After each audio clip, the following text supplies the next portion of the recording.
Hello. This will probably be the last video that I make until the new year, unless I buy something really cool from Bali that I like to share, because I'm going to Bali in 2 days. It's going to be awesome. Anyway, what I'm going to show you how to make today is, well, this is a how-to video. I've made one before. I don't have it with me now because my dog has chewed it, since it's wood. So I leave stuff on the floor and my dog gets hold of it. So I'm going to make a dankung. As you've seen, I've got this one here. This is probably, my favourite slingshot. I love this slingshot. It's awesome, it's real powerful, and it's got a great band set. So what I decided to do was, I like the gold, I do, but I thought, oh no, I might as well try and make my own. So I decided that might as well give it a go. So I've made one of these before, and so far it's worked for me. If it doesn't work for you, I apologise, and hopefully if you can find a better way of doing it, then you can tell me. So for this, I decided to use, I know multiplex wood is the strongest wood that you can get, for making slingshots out of, because it is practically unbreakable. But this time I'm using MDF. I've tried breaking this board in work. It's probably one of the hardest boards to try and break. It just does not break. It's made of millions and millions of tiny wood fibres. I don't know if my camera will pick it up. It's made of tiny wood fibres that have just been squashed together with heat, and I don't know how they're exactly made. Probably with some glue and that in there. So anyway, so the first thing that you need to do is to copy the layout of your dankung onto your wood. You can use any wood for this. I would recommend multiplex wood. I wouldn't recommend using this wood, but I've tried it and it's worked for me. It hasn't broken yet. I've had to make the design slightly thicker, especially the forks, so that it wouldn't snap, but I would recommend you use multiplex wood for this, or any hard wood. Jarrah would be a very good wood. It's very nice and it's solid. You could use this type of wood here. It's just Australian hardwood. It's solid, but I didn't want to make it out of that because it take way too long. So that's probably a thing for the new year. Anyway, so I've traced my picture of my dankung onto my MDF wood here, a piece of wood. It's got a coating on it, it's different, it's got a colour on it, but that doesn't matter. That will either hopefully come off, but I'm going to laminate it anyway. So I've widened it a bit here and a bit here. I probably won't cut the forks that thin, but we'll just see how it goes. So for this project here, you will need, the first thing you need is, well, a pencil. To cut it out, I used a big table saw, which is that one there.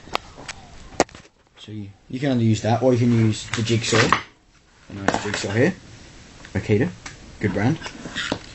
And to finish it off with, you'll need some sandpaper, nice coarse sandpaper. It's not the coarsest you can get, but this one's good because it'll give it a nice finish, but I only have to use it once. And then the last thing that I'll be using, I use glue, and the last thing I'll be using is this laminate. This is very expensive laminate. I got it for free from work because it was in the bin.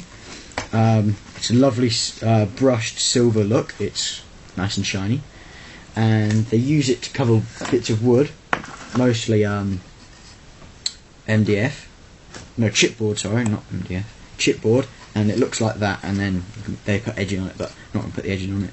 So just this nice shiny finish here, which hopefully will look quite good. I've got about 1.5 meters of this stuff, and in the future I'll be using, bear with me, some of this stuff here. It's bright pink, I know, but it looks pretty good on a slingshot. I cut that bit there out, and it looks really good. So I'll be using that. I may go 50-50, one side with that, one side with the nice silver, but that's just my preference. So let's get on to it. So the first thing you're going to have to do is, I used a big bit of board. I should have brought that up. Cut it out of. I cut out of this board. It's a door there. So that fits like that. So I cut that out. You can either cut it out of that, or just shove this in the vise, which you need, and just cut it with a jigsaw straight out. But I thought it'd be a lot easier if I just cut that bit out with the table saw. And yeah, so that's the first thing that you'll need to do. Okay. So I have just finished cutting out my new dankung. It's a bit dodgy at the moment, but it just needs, and I got a chip there, but that doesn't matter because that you won't have that, because A, it's MDF, and hopefully you'll be smart and use multiplex wood, and also I don't really need it. So just give it a nice heavy sanding. If yours comes out a bit rugged like mine, just sand it back, make it nice and smooth, and then I'll show you the next step after that. I've just finished sanding it. I used sandpaper, but I also found that to get into these holes here and here, I had to use a rat's tail file. Well, that's what I call it, a rat's tail file.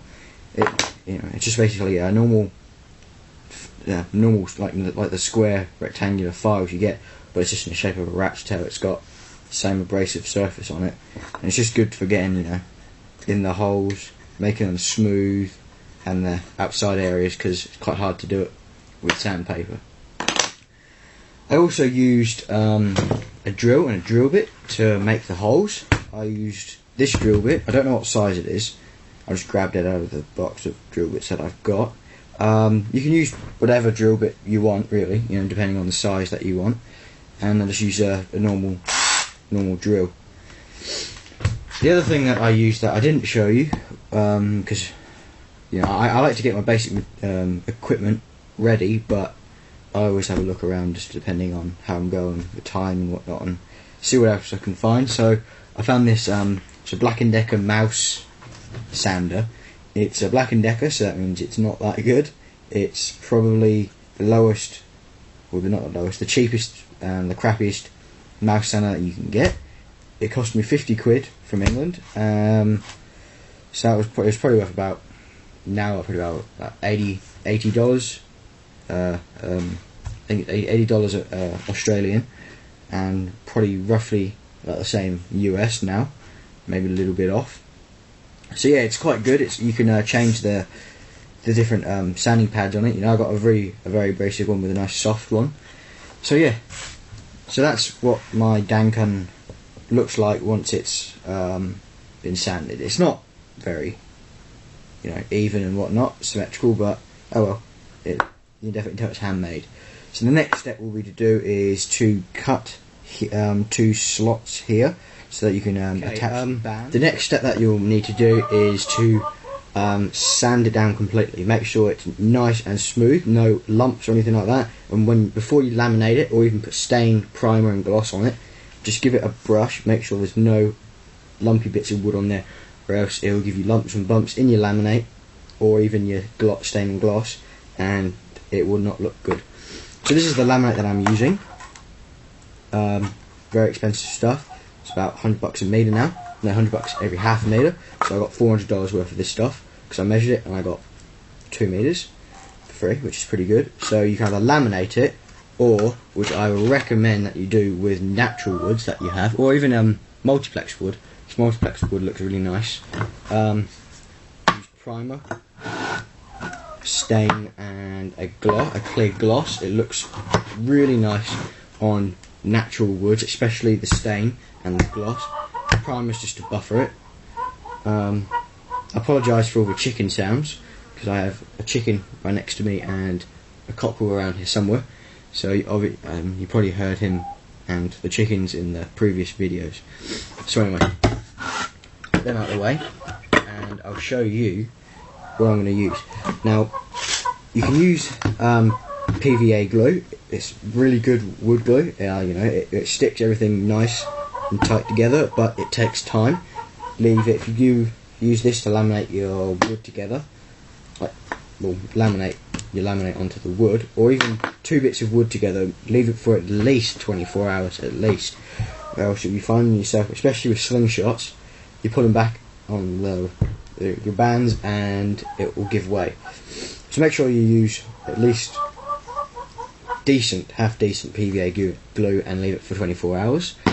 I'm not going to be using PVA glue in this one. I'm going to be using super glue. I've taken the cover off on that for specific reasons, but I'm going to be using this because it's a lot quicker to dry, and also it gives you a lot stronger seal onto your slingshot on that. So hang on a second. Here's my chicken, so that's the one that's creating all the noise. Sorry about that. Anyway, so yeah, so make sure you give it a good sand, and then wait. As soon as you're about to laminate it, brush all the crap off the laminate and off this. Even if you're gonna stain it, yeah, I can't stress enough. Just get rid of all the dirt and dust on that, because it gives you a really shit finish. So I'll show you the next step once I've laminated all this. Okay. I've just finished it off. I've just sanded it down. I've sanded the edges off. I've taken the big square bits like that, and as if you've seen them before, put in the video. And I've just taken them down. I'll show you what I used. I used my compressor. Sorry, it's not very. There's no air in it at the moment. But I used my compressor sander here. I used 3 different heads. This is the softest, then I used that one and that one. It brought up really nicely, it did. I've cut 2 little slots there and there. It's got a bit of a dink there, but I've never really used laminate like that. I'm not that good with it at the moment. So it's just a work in progress. It still works the same, you know, you put your finger in there, and then just put one from there, and it works quite nicely like that. So I hope that you enjoyed this video, and I hope that it was very helpful. And I'm looking forward to any comments, responses, ratings, and especially video responses. I'll be interested to see if you can make anything like this. So yeah, thank you very much.